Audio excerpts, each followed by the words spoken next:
Okay, so in this next session, then we're going to start off or continue our assessment of the psychology of love by looking at kissing. As we probably all agree, apart from in a sort of more kind of platonic sense, where you might sort of kiss your granny or kiss somebody on the hand or whatever, then kissing is generally an expression of romantic love. But actually, probably at the moment, in the sort of pandemic, we're probably, apart from our romantic partners, probably discouraged from kissing people who we don't normally kiss. Anyway, so just a couple of facts from Gallup on the psychology of kissing and what that kind of means. Women rate the kiss as important in both long and short-term relationships. Men rate kissing as decreasing in importance over the duration of a relationship. 50% of men, 40% of women said they would have sex with someone without kissing them first. Rather startling. Men and women report that a good kiss was not in itself sufficient reason to develop a romantic relationship. Women in the study reported that the smell and taste of their partner weighed heavily in the decision to continue kissing and pursue a relationship. For them, an unsuccessful first kiss could eliminate a potential partner from contention. Okay, in terms of the function of kissing then, in short-term relationships, it's more kind of sexual. It kind of serves as a tool or a way of maybe selecting or even seducing suitable sexual partners. In long-term relationships, it's more an expression of that kind of psychological closeness. In terms of kind of, again, cementing those feelings of intimacy within a relationship. So just to recap on that, then in sort of short-term relationships, it's more a kind of way of maybe assessing somebody, apparently supposed to, be able to sort of assess the taste of somebody from kissing them. But in long-term relationships, it's more to do with that kind of, cementing or consolidating that relationship. And kissing is, has a function in consolidating your relationship.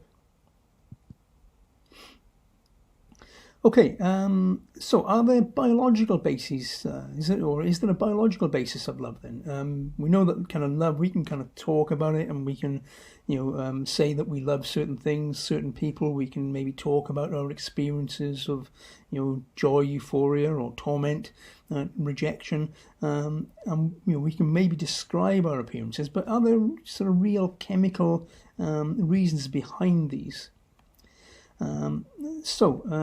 In this study, then what they did was to just put these little sort of skull caps on their participants and noticed differences in the way the kind of electrical sort of conductivity around the cortex, in terms of differences between people who might be passionately in love and people who weren't emotionally attached. So people who were passionately in love, displayed different kind of sort of signals from these sort of electrical skull caps than those who weren't emotionally attached.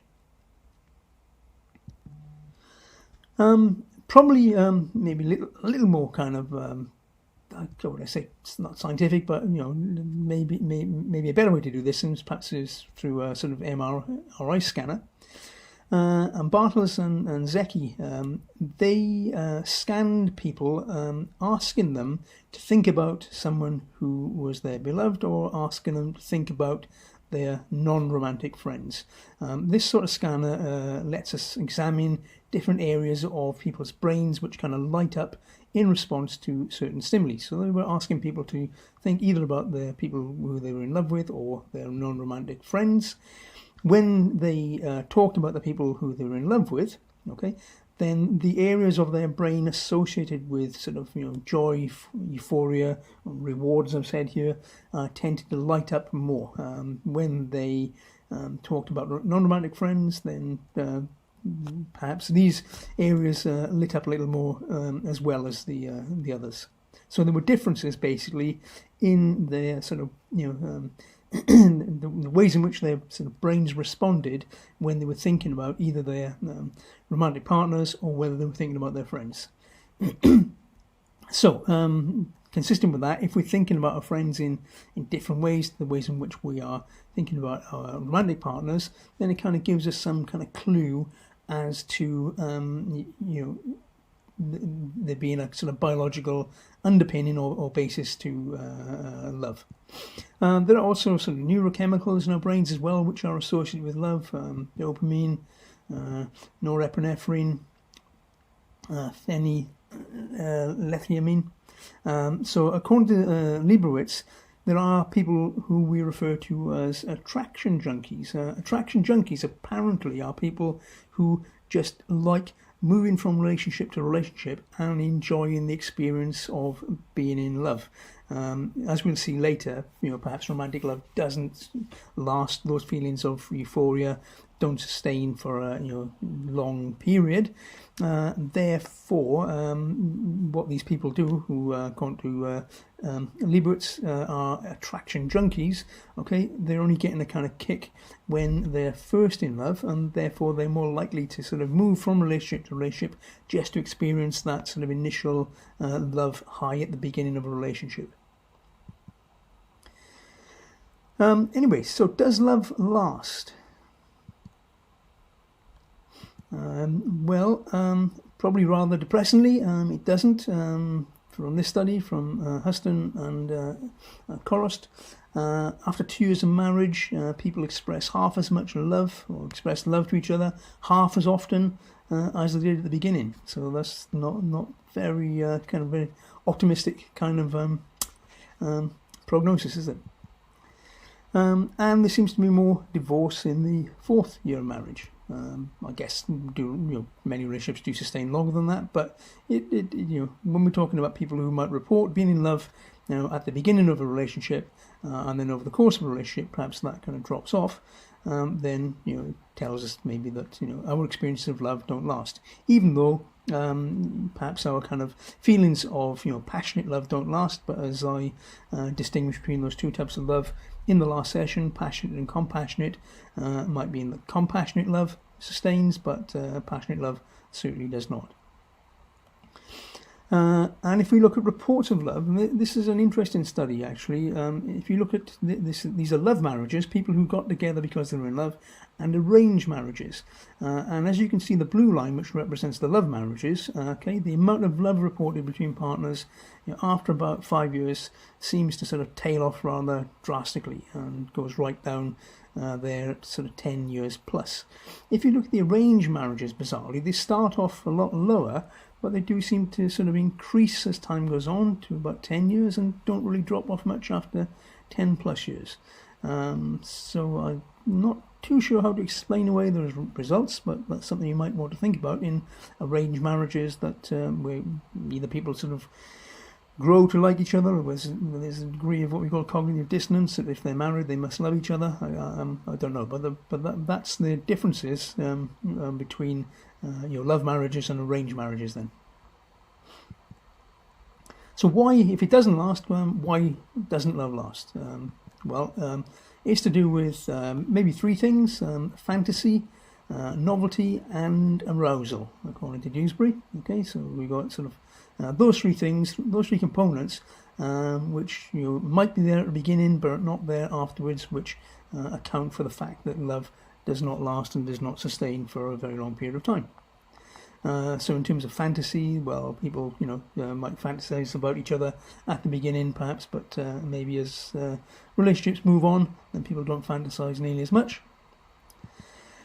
There's a degree of novelty in the sort of first kiss. The first kiss you have, you think back to that, your first kiss with your sort of romantic partner or romantic partner that you've had in the past who you liked, and that kind of first kiss was exciting and full of passion and hopefully went well. There is a neat little experiment on this by Dewsbury, where what they did was to put rats, into male rats into a cage with female rats who were receptive, and the male rat would copulate with the female rats until basically the male rat was absolutely tired out and could not perform any longer. what the experimenters did then was to remove the female rats and replace them with some new ones.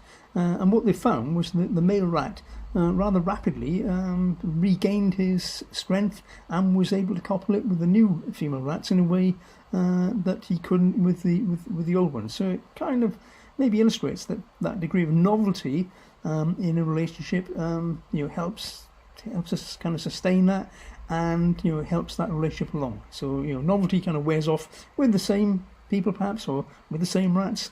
You introduce some new rats or new people, and that degree of novelty sort of takes off again. And by the way, it's called the Coolidge effect. I'll let you kind of look up as to why it's called the Coolidge effect. I'm not going to tell you now. You can kind of find that out for the fun of it. Yes, so novelty, there is novelty at the beginning of a relationship, which is not there at the end of a relationship in the same way. Furthermore, if you look at, for example, this is kind of evidence to suggest or kind of support that, the frequency of intercourse by age, so we've gone from age 25 up to 55, between people who are married once, the red line, and people who are remarried. So in both cases that kind of goes down, but the remarried one remains more or less above the married once one. So in the kind of remarried case, there's a kind of resurgence, if you like, of novelty, which accounts for the increase in intercourse over time there. And we said arousal as well. So falling in love involves enhanced secretion of PEA, which is the love chemical. And that it seems to be prominent. That's there in the first 2 to 4 years of a relationship. So we secrete that chemical in the first 2 to 4 years of a relationship, which helps us feel aroused in that kind of relationship. Eventually, we kind of habituate to secretion of that chemical. We don't feel the same response to it. We don't get that sort of buzz.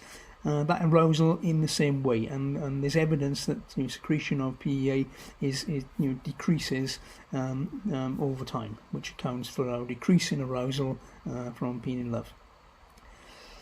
Just finally want to say a few things about sort of love in a kind of the online world.